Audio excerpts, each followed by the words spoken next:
आप सभी को प्रणाम। जय श्री राम। मैं हूं ललन ठाकुर बिरला नेपाल से। आज के इस वीडियो में हम लोग चर्चा करने वाले हैं बैंक रिकॉन्सिलिएशन स्टेटमेंट का क्वेश्चन नंबर 3 का हम लोग सॉल्यूशन करने वाले हैं, जो अस्मिता पब्लिकेशन बुक का ग्रेड 11 का 208 में से पेज नंबर 208 में से लिया गया है। उसी में का आज हम लोग सॉल्यूशन करने वाले हैं। तो क्वेश्चन ये प्रिंसिपल ऑफ अकाउंटिंग बुक है, ग्रेड 11 का, इसी में से लिया गया है।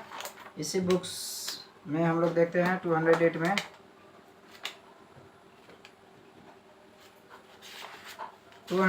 है।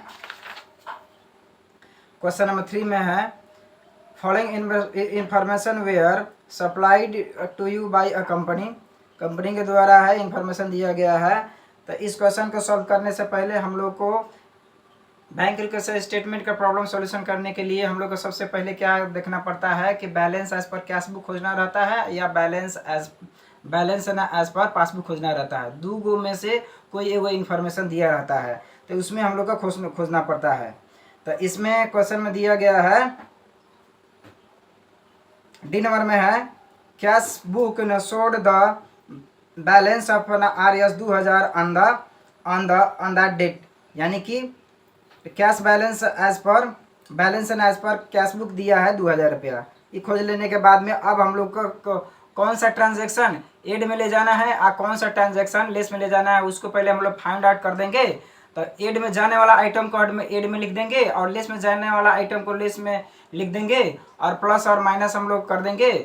तो उसके बाद में हम लोग का बैलेंस निकाल देना है।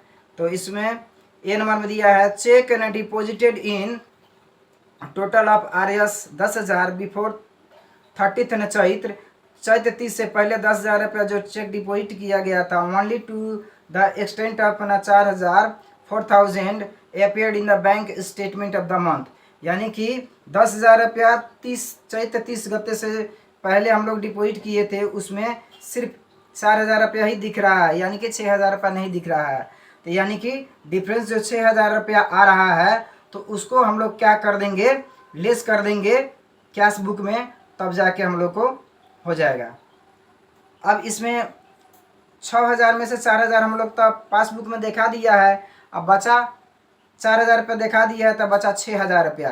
तो 6,000 रुपया हम लोग को कैश बुक में बढ़ रहा है, तो क्या कर देंगे हम लोग, इसको 6,000 रुपया का हम लोग घटा देंगे, तो बैलेंस हम लोग को मिल जाएगा। उसी तरह से बी नंबर में है interest received for RS 500 credited in passbook only, यानी कि पासबुक में 500 रुपया इंटरेस्ट प्राप्त हो गया है। तो यानी कि हम लोग का कैश बुक में कोई भी इंफॉर्मेशन नहीं है, तो यानी कि कैश बुक हम लोग का घट रहा है। तो क्या कर देंगे हम लोग को, cash book balance as per cash book अनुसार है, तो उसमें हम लोग ऐड कर लेंगे, तो हम लोग को बैलेंस मिल जाएगा। उसी तरीका से है चेक ऑफ RS 2005 से only has been in cash न out of total cheque issued न फॉर RS 5,000, यानी कि 5,000 रुपया हम लोग चेक इशू किए थे, उसमें से 2,500 रुपया मात्र इन कैश हुआ है, यानी कि बैंक में से भजा है। यानी कि 5,000 रुपये जो डिफरेंस आ रहा है, 5,000 माइनस 2,500 जो डिफरेंस आ रहा है, तो हम लोग तो घटा दिए हैं कैश बुक में से, तो हम लोग इस 2,500 के ऐड कर लेंगे कैश बुक में, तो हम लोग को बैलेंस मिल जाएगा। उसी तरीका से है सी नंबर में, ई नंबर में credit side of the bank column of a cash book has been undercast by RS 100 रुपया। तो 100 रुपया है, हम लोग कम लिख दिए हैं, तो कैश बुक में हम लोग को बढ़ रहा है, तो हम लोग इसको 100 रुपये का अगर हम घटा देंगे, तो हम लोग को बैलेंस मिल जाएगा। तो क्वेश्चन में ABCDE करके 5 गो सेंटेंस है, जिसमें से एगो तो balance as per cash book हो गया, तो 4 गो है। तो हम लोग का ऐड कौन कौन करना पड़ेगा, बी नंबर के ऐड कर देना होगा, सी नंबर के ऐड कर देना होगा, ए नंबर को लेस, अब उसके बाद में ई नंबर को लेस कर देना होगा, और प्लस माइनस करके हम लोग हिसाब निकाल देंगे। तो चलिए हम लोग देखते हैं इसका अब solution.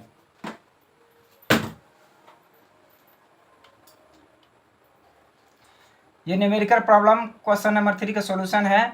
Modern banking system and bank reconciliation statement as on 30 Chaitra 2076 है। इसका फॉर्मेट होता है पार्टिकुलर्स, डिटेल, अमाउंट्स और डिटेल्स। यहाँ अमाउंट है अब क्वेश्चन में दिया गया है balance as per cash book दिया है 2000 रुपया, तो यहाँ हम लोग 2000 रुपया दिखा दिए। अब ऐड करना है interest received credited in passbook only 500, तो 500 रुपया हम लोग ऐड में कर लिए।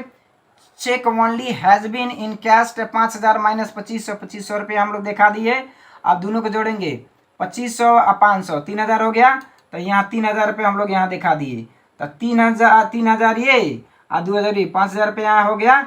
अब आते हैं लेस के साइड में, ये एड साइड हो गया। अब लेस साइड में तो cheque deposited in only in the bank statement 10,000 minus 4,000 यानी कि 6,000 रुपये यहाँ दिखा दिए।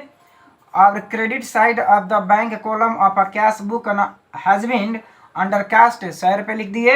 अब क्या करना है, 6,001 से हो गया तो यहाँ 6,001 से लिख देंगे, यानी कि एड साइड 5,000 है और लेस साइड 6,001 से है। तो 5 एड साइड से लेस साइड ज़्यादा है, तो 6,001 से में से 5,000 हम लोग घटाएंगे तो 1100 रुपया हो जाएगा। तो 1100 ये माइनस में हो गया, तो माइनस में होने का अर्थ हो गया ओवरड्राफ्ट एज पर पासबुक 1100 रुपया आंसर हो गया। ओवरड्राफ्ट का अर्थ होता है आपके बैंक में है 5,000 रुपया और 6,000 रुपया आप हम लोग पेमेंट किए हैं, तो 1100 रुपया जो माइनस हो गया है, जो हम लोग का बैंक हम लोग का एक्स्ट्रा दिया है, उसी को हम लोग बैंक ओवरड्राफ्ट पासबुक हम लोग बोलते हैं। तो इस तरीका से इस वीडियो में इतना ही, फिर मिलेंगे दूसरे वीडियो में। तब तक के लिए पढ़ते रहिए, खुश रहिए। अगर वीडियो अच्छा लगे तो लाइक कर सकते हैं, शेयर कर सकते हैं, सब्सक्राइब कर सकते हैं और बेल आइकन दबाना ना भूलें ताकि कोई वीडियो अपलोड हो तो सबसे पहले आपके पास पहुंचे। वीडियो देखने के लिए आप सभी को बहुत बहुत धन्यवाद। तब तक के लिए जय नेपाल।